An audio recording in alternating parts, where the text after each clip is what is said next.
Dear learners, welcome to the new tutorial.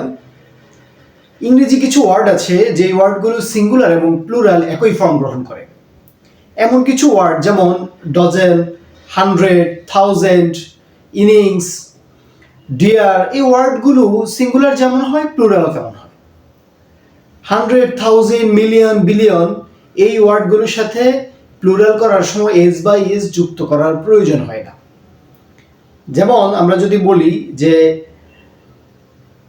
I need 5000 টাকা অথবা I need 5000 টাকা, এখানে 1000 এর সাথে এস যুক্ত হবে কিনা।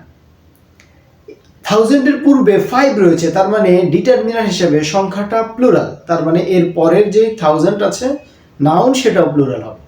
কিন্তু এটা 1000 নিজেই স্বয়ংক্রিয়ভাবে প্লুরাল, সুতরাং এটার সাথে আর এস বাই এস যুক্ত করার প্রয়োজন নাই। কিন্তু যদি এই 100, 1000, মিলিয়ন, বিলিয়ন এটার সাথে আমরা এস যুক্ত করি তাহলে কি ভুল হবে? না, ভুল হবে না। যদি এটার সাথে এস যুক্ত করি তাহলে অর্থটা অনির্দিষ্ট অর্থ প্রদান করবে। এটার সাথে কোনো সংখ্যা আগে বসানোর প্রয়োজন হবে না। যেমন বলি thousands of people were present there, এখানে হাজার হাজার মানুষ উপস্থিত ছিল। এভাবে থাউজেন্ডস এর সাথে এস যুক্ত করলে বা 100 এর সাথে এস যুক্ত করলে যদি বলি হান্ড্রেডস তাহলে হয়ে যাবে শত শত, মিলিয়নস হয়ে যাবে মিলিয়ন মিলিয়ন।